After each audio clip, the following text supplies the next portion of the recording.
بسم اللہ الرحمن الرحیم۔ باب خیار الرؤیا، مکتبہ رحمانیہ کا صفحہ نمبر 37 اور بشرا کا صفحہ نمبر 56۔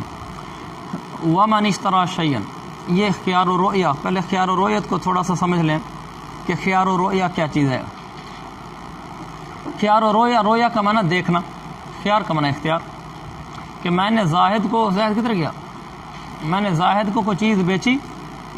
اور زاہد نے اس چیز کو دیکھا نہیں تھا، بن دیکھے اس نے مجھ سے وہ چیز خرید لی، ایسا ہوتا ہے۔ میں نے اسے کہا مثلا میرے پاس موٹر سائیکل کھڑا ہوا ہے، CD70 ہے، فلانا ماڈل ہے، اچھی کنڈیشن میں کھڑا ہے، تو میں آج کل اس کو سیل کر رہا ہوں۔ تو اس نے تھوڑا سا مجھ سے اور پوچھا، آپ نے کب خریدا، کیا ہے وغیرہ، کاغذات ہیں نہیں ہیں، سر پوچھنے کے بعد اچھا کہنے لگا کتنے کا دو گے، تو میں نے اسے وہیں سودا ڈن کر دیا، مثلا میں آپ کو 50,000 روپے کا دوں گا، ہمارا سودا ہو گیا۔ اس نے اس کو دیکھا تو ہے نہیں، یا بہت پہلے دیکھا تھا، اور یا پھر اس نے دیکھا نہیں، صرف مجھ سے اس کے اوصاف سن لیے، اس کے مطابق اس نے کہا ٹھیک ہے ان اوصاف والا موٹر سائیکل میں اتنے ہزار کے بدلے میں لیتا ہوں۔ تو اس کو کہتے ہیں با خیار الرؤیا، یعنی سودا ہمارا ہو گیا ہے، اس کو البتہ اختیار ہے، عقد لازم نہیں ہوا، لازم بئی معنی نہیں ہوا کہ یہ آدمی اگر واپس کرنا چاہے خیار رؤیت استعمال کرنے کی وجہ سے واپس کر سکتا ہے۔ فقہ حنفی کا مسئلہ یہ ہے، یہ چیز جو میں نے اس کو بیچی ہے اوصاف بتا کر، یہ عقد اس پر لازم نہیں ہوا،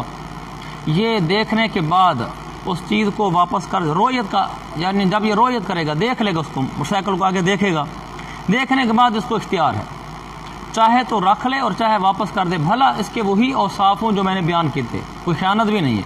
پھر بھی چونکہ اس نے دیکھا تو اب ہے نا چیز کو، اور کہ میں نہیں لیتا تو یہ جائز ہے۔ یہ ہے خیار رؤیت۔ یہ خیار رؤیت جس طرح مشتری کو ملتا ہے اسی طرح بائع کو بھی ملتا ہے۔ مزید مسائل آگے آ رہے ہیں، ابتدا میں صرف خیار رؤیت بتانا تھا کہ خیار رؤیت ہوتا کیا ہے، کہ چیز کو دیکھنے کا اختیار۔ اب دیکھیں باب خیار رؤیا۔ ومن اشترى شیئا، ایک آدمی نے کوئی چیز خریدی،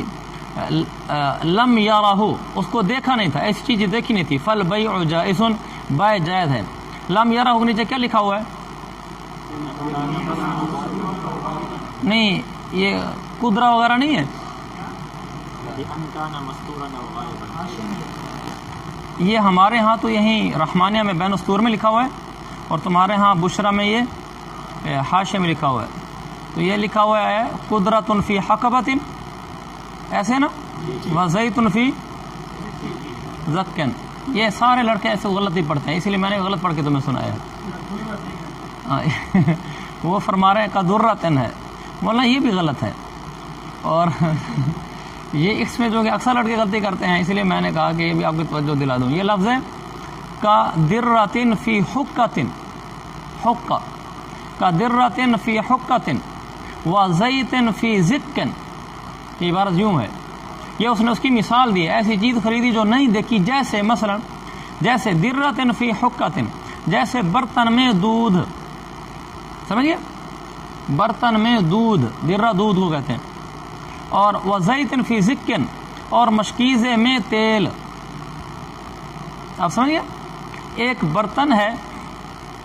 اوپر ڈھکن دیا ہوا ہے، اس کے اندر دودھ پڑا ہوا ہے، اس نے کہا یہ جو اس کے اندر دودھ ہے بھینس کا دودھ ہے، تو یہ میں نے آپ کو بیچا ہے 200 روپے کا۔ اس نے دیکھا تو نہیں، وہ ڈھکن اٹھا کے پھر دودھ دیکھے گا۔ اسی طرح مشکیزے میں تیل، مشکیزے کا منہ باندھا، اس نے کہا اس کے اندر نا تیل ہے، یہ اتنے کلو ہے، میں نے آپ کو اتنے کا بیچا۔ یہ شیئا لم یرہ ہے، اس نے تیل نہیں دیکھا، دودھ نہیں دیکھا، ان کے اوپر سے برتن دیکھے ہیں، تو اس کو کہتے ہیں ایسی چیز جو دیکھی نہیں ہو۔ تو بیع فالبیع جائز، تو بیع اس کی جائز ہے۔ اچھا اب دیکھیں وَلَهُ الْخِيَارُ، اس کو لیکن البتہ خیار ملے گا، اِذَا رَآهُ إِنْ شَاءَ أَخَذَهُ بِجَمِيعِ الثَّمَنِ وَإِنْ شَاءَ رَدَّهُ۔ آج کا سبق بہت آسان ہے، کوشش کریں تھوڑا سا زیادہ ہو جائے۔ اس کو اختیار ملے گا جب دیکھے گا، اگر چاہے تو اس کو پوری قیمت کے بدلے میں لے لے، وَإِنْ شَاءَ رَدَّهُ، اور اگر چاہے تو اس کو واپس کر دے۔ یہاں کچھ باتیں بتانا ضروری ہیں۔ نمبر 1، اگر چاہے تو اس کو واپس کر دے۔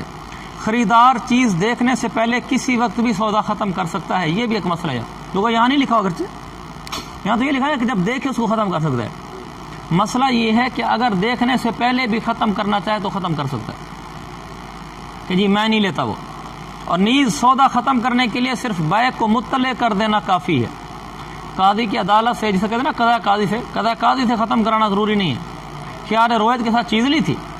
بعد میں دیکھی بھی نہیں اور سودا ختم کر دیا اور قاضی کو کبھی نہیں بتایا، صرف بیع کو اطلاع کر دیے، یہ کافی ہے، جیسا کہ کتاب المعاملات صفحہ نمبر 49 میں لکھا ہوا ہے۔ دوسری بات، کتاب المعاملات آپ کو دکھلائی تھی نا میں نے، کس کی ہے؟ ڈاکٹر عمران اشرف عثمانی، مفتی تقی صاحب کے صاحبزادے، اور کتاب المعاملات پوری تقی صاحب کی پڑھی ہوئی ہے۔ تقی صاحب کی تقریر میں لکھا ہوا ہے کہ میں نے ساری کتاب پڑھی ہے، گویا کہ تقی صاحب کی کتاب ہے، تو یہ مسئلہ اس میں لکھا ہوا ہے۔ نیز خیار رویت کے لیے کوئی مدت مقرر نہیں ہے۔ پیچھے خیارات کی مدت ہوتی ہے نا، اس کی مدت نہیں ہے، دیکھنے کے بعد جتنی مدت کے بعد ختم کرنا چاہے کر سکتا ہے۔ چیز دیکھ لی، اس کے بعد اس کے دیکھنے کے بعد جتنی مدت کے بعد ختم کرنا چاہے کر سکتا ہے، الا ان یستعملہ او یحدث فیہ عیبا او یقول رضیت بہ۔ ہاں، اس کو استعمال کرنا شروع کر دے تو رضامندی کی علامت ہے، یا اس میں کوئی عیب پیدا کر دے، یا زبان سے کہہ دے جی میں راضی ہو گیا ہوں، بس ٹھیک ہے اس پہ، تو پھر اس کو واپس نہیں کر سکتا، خیار رویت اس کا ختم ہو گیا۔ لیکن جو زیادہ مسئلہ اہم ہے وہ یہ ہے، انشاء ردہ میں یہ لکھا ہوا ہے کہ چیز دیکھنے کے بعد اس کی مرضی ہے، رکھنا چاہے رکھے اور نہ رکھنا چاہے تو واپس کر دے۔ یہ موجودہ زمانے میں تو ممکن ہی نہیں ہے اس پر عمل کرنا، قدیم زمانے میں تو پھر بھی ممکن ہے کہ آپ نے کسی آدمی سے کہا جی چلو آپ کی گائے میں لے لیتا ہوں، گھر گئے، آپ نے گائے دیکھی، دیکھنے کے بعد گائے ویسی تھی جیسے اس نے بتایا، آپ نے کہا میں نہیں لیتا، تو کوئی حرج نہیں، وہ کوئی اور گاہک ڈھونڈ لے گا، کوئی اتنا مسئلہ نہیں ہے۔ آپ نے گندم کی بوری لی، اس نے کہا ہمارے پاس کھڑی گندم، میں نے کہا میں نے خرید لی، میں نے وہاں جا کر دیکھی، میں نے کہا یار میں نہیں لیتا، کوئی مسئلہ نہیں ہے۔ موجودہ جو تجارت ترقی کر چکی ہے اس میں تو اس پر عمل ممکن ہی نہیں ہے۔ میں نے یہاں سے بیٹھ کر آرڈر دے دیا ملیشیا میں، جو ہمارے بین الاقوامی کاروبار ہو رہے ہیں، میں نے آرڈر دے دیا، میں نے کہا یہ چیز اتنا کنٹینر بھیج دو، اس نے مجھے اس کے سارے اوصاف بتائے، سب کچھ، وہ آرڈر یہاں پہنچتا ہے کراچی بندرگاہ کے اوپر، میں اس کو دیکھ کر کہتا ہوں جی میں نہیں لیتا، واپس لے دو، کتنا بڑا مسئلہ ہے۔ ہاں، تجارت کو تو بس حالات بدل کے چکے ہیں۔ اسی طرح اور بڑے بڑے سودے ہو رہے ہیں، اگلے تو فون اٹھا کے بیٹھے ہیں کتنا آرڈر چاہیے، کتنا آرڈر چاہیے، وہ چیزیں تھوڑی دکھلا رہے ہیں، ہم یہاں سے فون پہ کراچی سے آرڈر بک کرا رہے ہیں، لاہور سے آرڈر بک کرا رہے ہیں، اور وہ وہاں سے چیزیں بھیج رہے ہیں، اور میرے پاس جب یہ پہنچی میں نے کہا جی میں تو لیتا ہی نہیں، میں نے خیر رویت استعمال کی ہے، تو یہ تو زندگی مشکل ہو جائے گی۔ اللہ رحم اللہ وجز اللہ خیرن الشیخ تقی العثمانی، انہوں نے فقہ البیوع میں لکھا ہے، وہ فرماتے ہیں کہ نہیں اب یہ مسئلہ تبدیل ہو چکا ہے۔ فقہ البیوع صفحہ نمبر 824 جلد نمبر 2، انہوں نے فرمایا اگر اس موجودہ صورت میں اگر اس چیز میں کوئی عیب نہ ہو اور وصف مطلوب مفقود نہ ہو، اس چیز میں عیب نہیں ہے، جو وصف اوصاف بتائے گئے تھے وہ مفقود نہیں ہے، جو بتایا ویسی چیز ہے، تو بین الاقوامی تجارت جو اب چل رہی ہے تو اس میں پھر امام احمد کے قول پر فتویٰ اور عمل ہوگا، وہ یہی ہے کہ اگر وصف مطلوب مفقود نہ ہو تو مشتری کو محض رویت کی وجہ سے خیار حاصل نہیں ہوگا، اس کو چیز لینی پڑے گی۔ ایک دو امام احمد کا قول یہی ہے کہ چیز خیار رویت سے لے سکتے ہیں، لیکن جب چیز دیکھی ویسی تھی جیسے بتائی گئی تھی، آپ واپس نہیں کر سکتے، تو فرماتے ہیں اسی پر فتویٰ ہوگا، اسی سے اب یہ حکم بھی نکلا۔ اس طرح تو یہ بھی بڑا مسئلہ ہے، ہم تو خیار رویت میں جیسے ہم نے کہا تھا نا قدرۃ فی حقۃ وزیت فی ذکن، ہمارے جتنے کوکنگ آئل ہوتے ہیں سارے پیک ہوتے ہیں، ہم نے کون سے دیکھے ہوتے ہیں۔ اسی طرح جتنی ہماری چیزیں ڈبوں میں پیک ہوتی ہیں، صابن ہمارا ڈبے میں پیک ہوتا ہے، ریپر میں پیک ہوتا ہے، صابن نظر تو نہیں آ رہا ہوتا۔ ہم بازار سے جو چیزیں خریدنے جاتی ہیں بہت ساری چیزیں وہ ڈبوں میں پیک ہوتی ہیں، ہم ان کو خرید کر لاتے ہیں، اس کا مطلب یہ ہوگا کہ اس ڈبے کو کھولیں گے،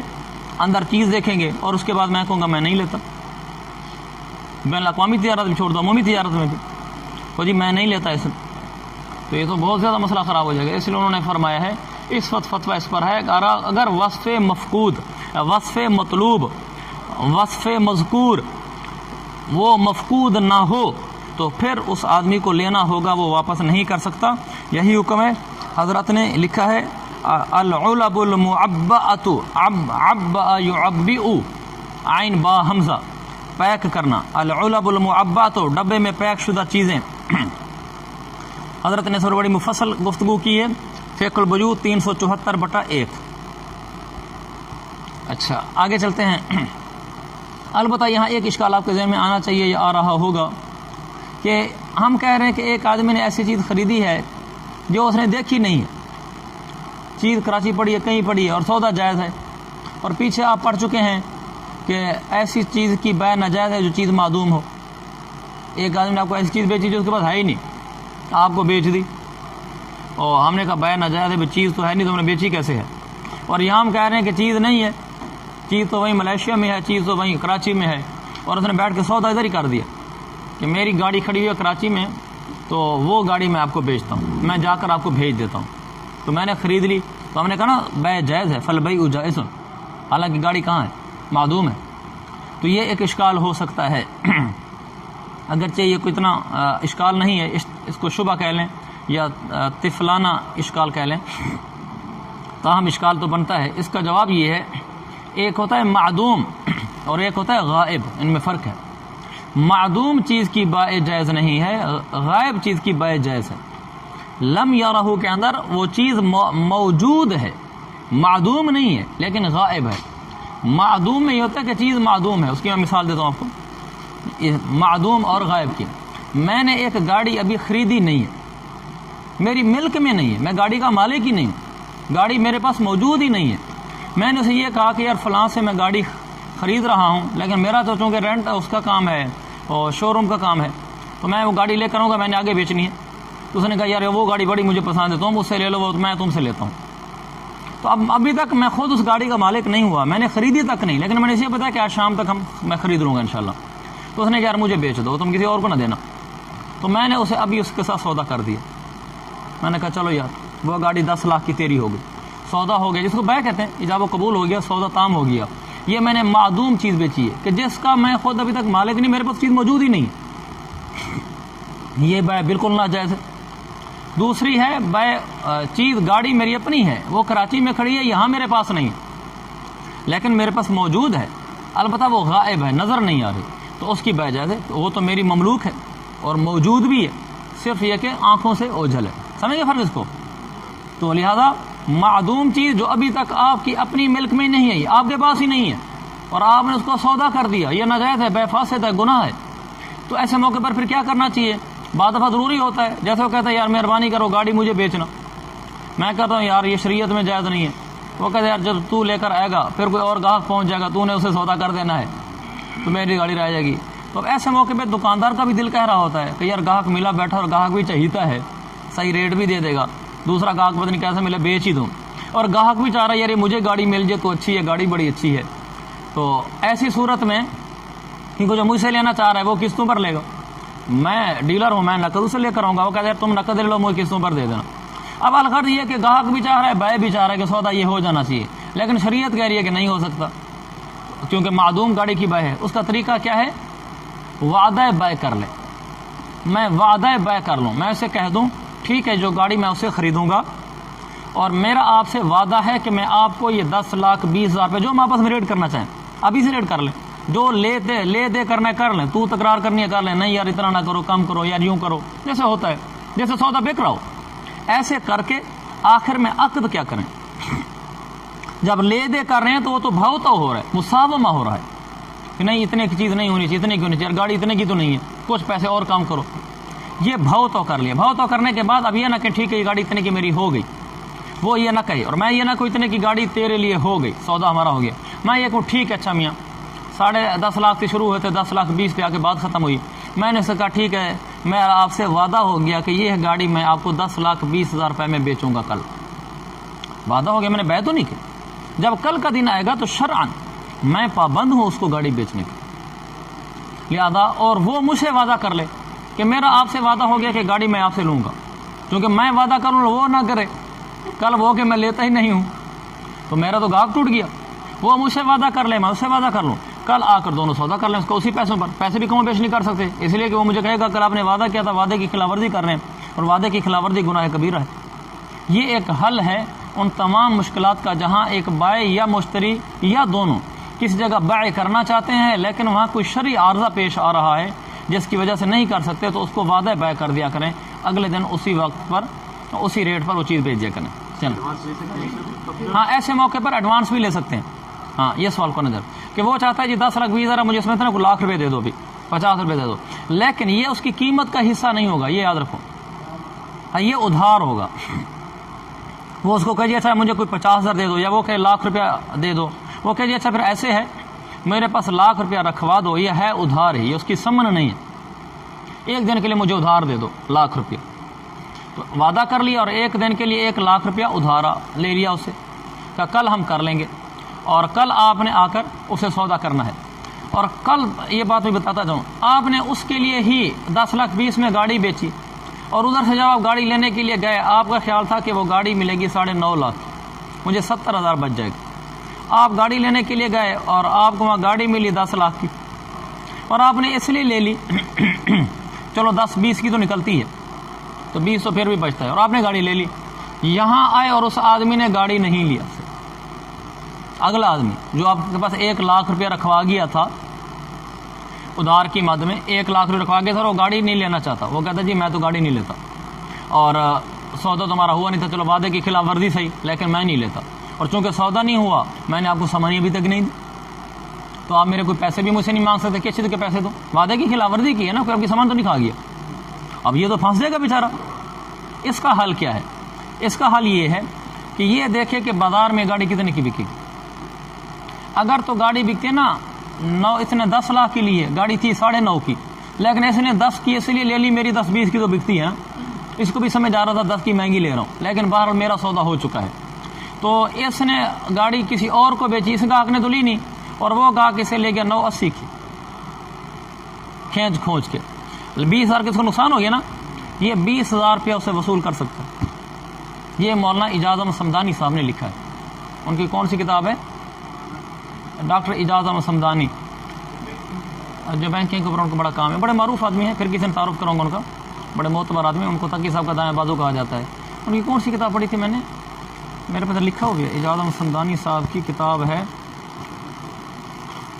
اعجاز احمد صمدانی، نہیں میں نے اس کے نا شروع میں مجھے یاد پڑتا ہے، میں نے اس کے شرح و رموز میں لکھا ہوا ہے کہ یہ اعجاز احمد صمدانی صاحب کی کتاب کا نام یہ ہے، اللہ کرے مجھے مل جائے تو ٹائم بھی تھوڑا ہے۔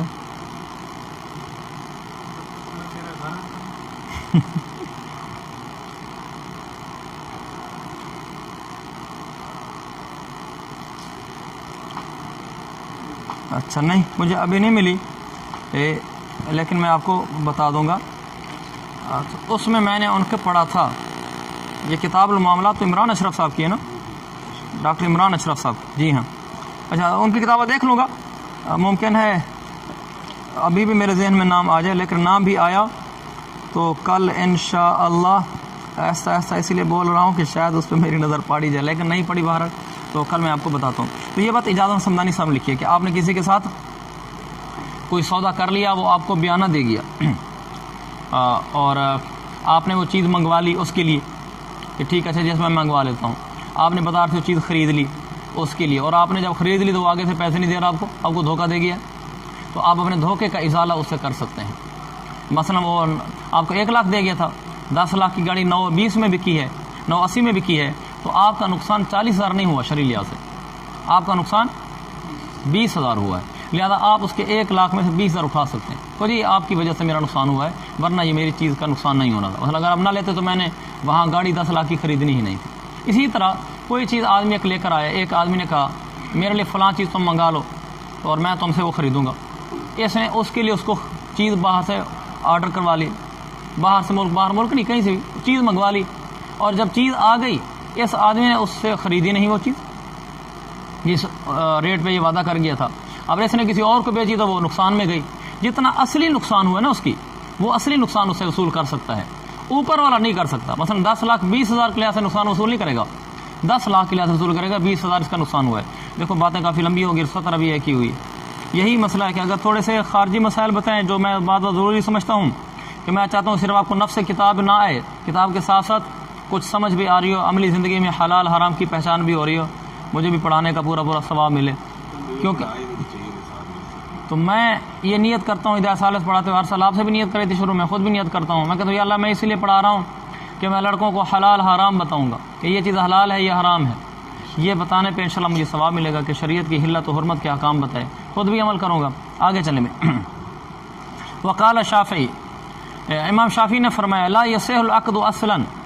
اچھا یہ بتا دوں، فقہ البیوع اور ہدایہ ثالث ان میں زمین آسمان کا فرق ہے۔ یعنی کوئی لڑکا اگر یہ کہے نا جی میں ہدایہ ثالث نہیں پڑھتا، میں فقہ البیوع پڑھ لیتا ہوں،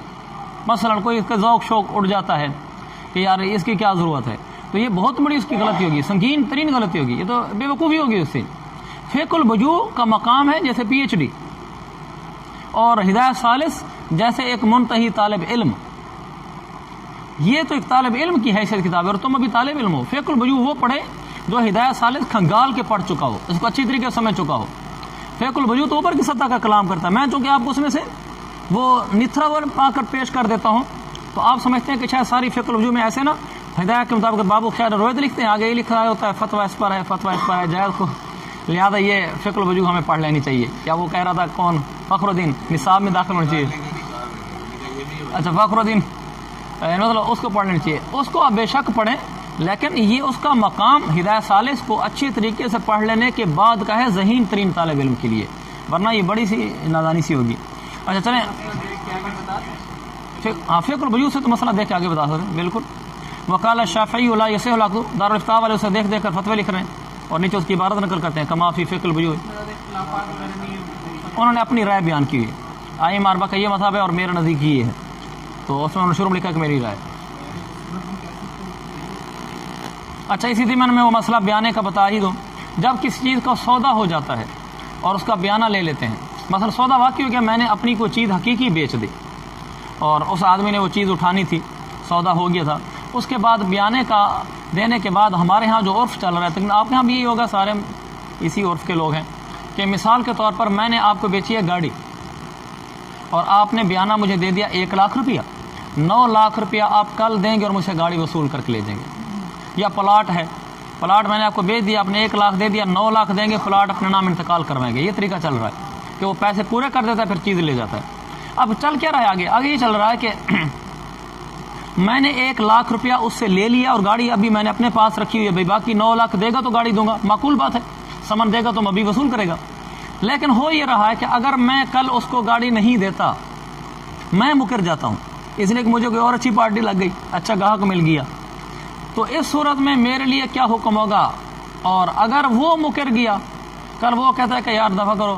یہ جو پلاٹ مجھے مل رہا ہے 10 لاکھ کا، 10 لاکھ کا میں خرید کے لایا ہوں، 1 لاکھ دے آیا ہوں، یہ میں بڑا نقصان کر کے لایا ہوں، کہ میں 10 لاکھ کا لے گیا تو 6 لاکھ کا بھی نہیں بکنا، یہ تو میں جو اس نے لوٹ لیا ہے، یا اس کے پاس پیسے نہیں ہو سکے، انہوں نے کہا جی میری گنجائش ہی نہیں رہی، 80 لاکھ کا سودا کیا تھا، میرے پاس پیسے نہیں ہو سکتے۔ تو ہمارے عرف یہ چل رہا ہے کہ اگر میں بائع سودا کرنے سے مکر جاتا ہوں، میں اس کو گاڑی نہیں دیتا، میں کہتا ہوں جی میں نہیں دیتا گاڑی، تو پھر ہمارا عرف یہ ہے کہ میں اسے 1 لاکھ بیانہ لے چکا ہوں نا، تو 2 لاکھ واپس کروں گا، ڈبل واپس کروں گا، ایسے نا عرف؟ ہاں یہ عرف ہے ہمارے ہاں، ڈبل واپس کروں گا، اور وہ اس کا حقدار ہے لینے کا عرفی لحاظ سے، وہ پنچایت ڈال کے مجھ سے پیسے وصول کر سکتا ہے۔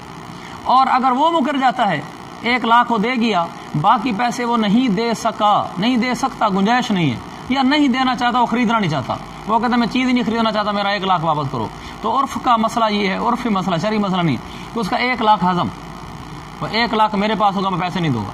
میں مکروں گا بائے تو میں ڈبل کر کے واپس کروں گا، اور اگر وہ مکر جائے گا، اپنی بات سے ہٹ جائے گا، تو پھر جو دے چکا ہے وہ پیسے ختم۔ یاد رکھو اس شرعن بالکل ناجائز اور حرام،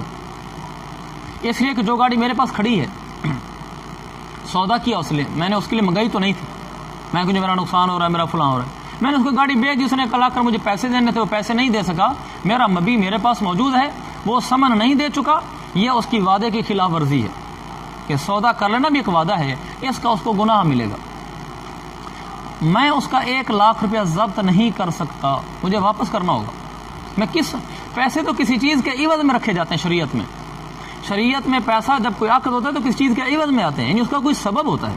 یا ہدیتاً آتے ہیں، یہ جو 1 لاکھ ہے میرے پاس، یہ ہدیتاً تو ہے نہیں، یا میراث میں پیسہ آتا ہے، یہ میراث بھی نہیں ہے، یا عقد معاوضہ ہوتا ہے، کوئی چیز لین دین ہوتی ہے، میں نے کیا چیز اس کو دی ہے جس کے بدلے میں 1 لاکھ لیا ہے،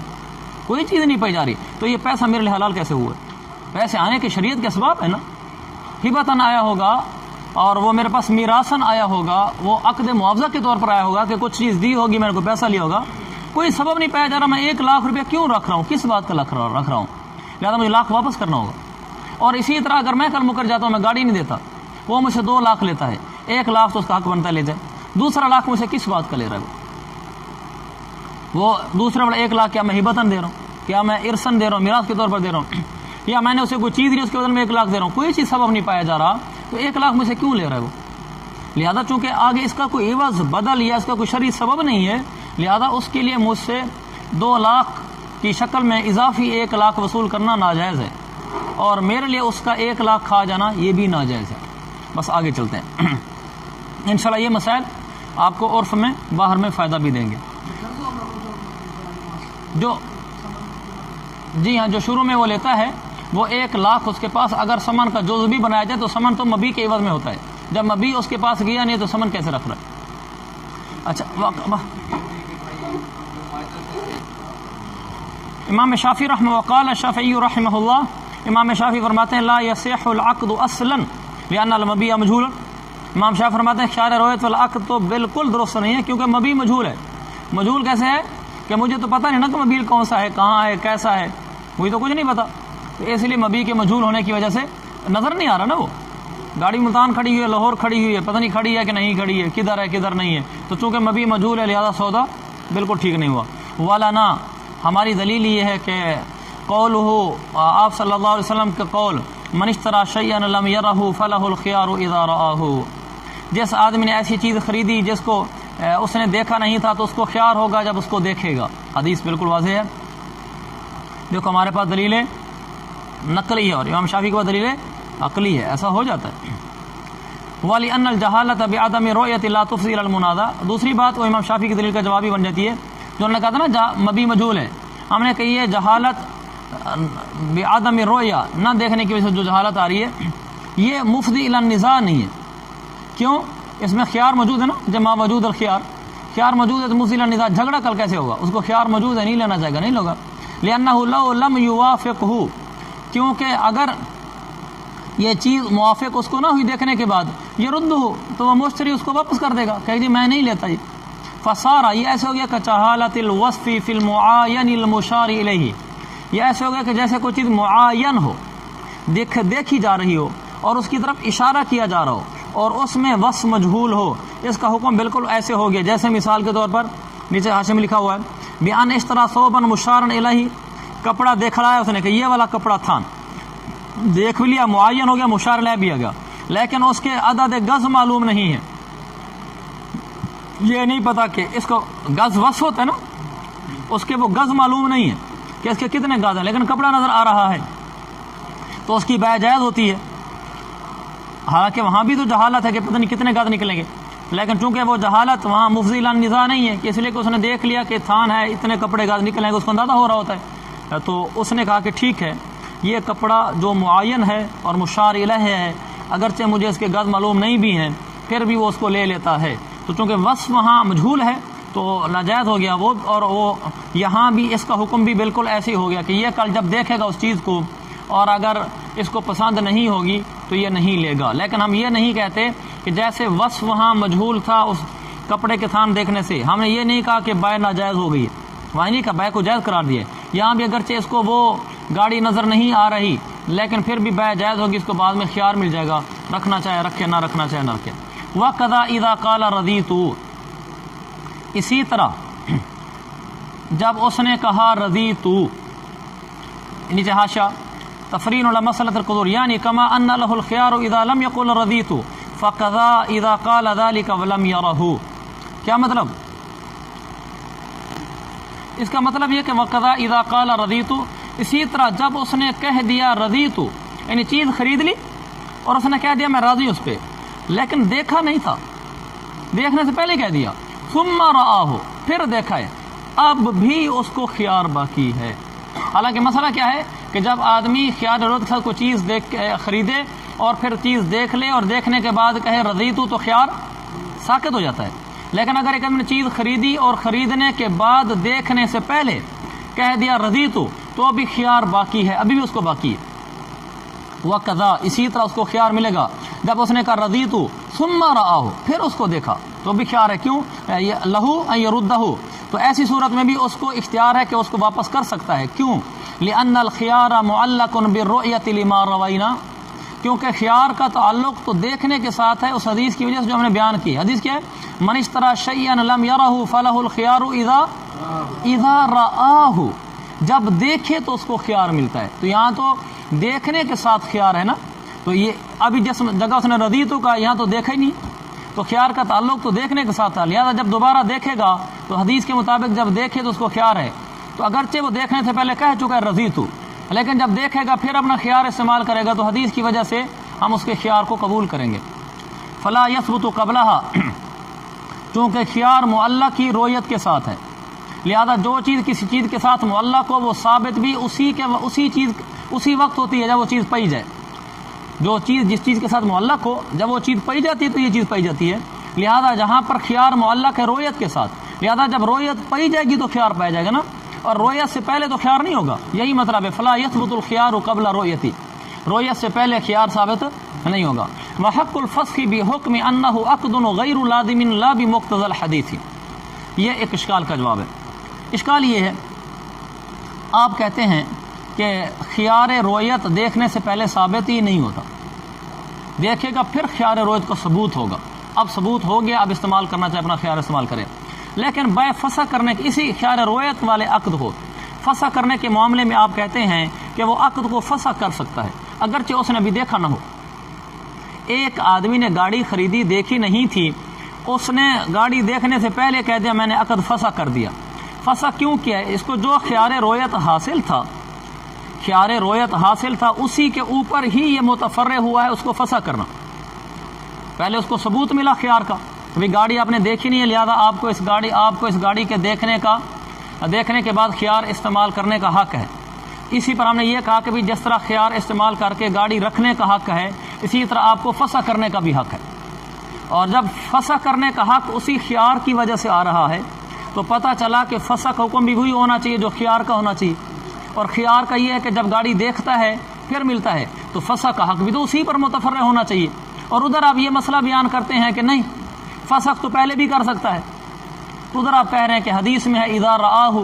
جب دیکھے گا پھر خیار ثابت ہوگا اب استعمال کرے گا، خیار ثابت ہونے پر ہی تو فسخ آگے متفرع ہوتا ہے، تو یہاں فسخ تو گاڑی دیکھنے سے پہلے آپ لگا دیتے ہیں، تو اس سے معلوم ہوا کہ پھر چیز کو دیکھنے سے پہلے خیار رویت بھی ملنا چاہیے۔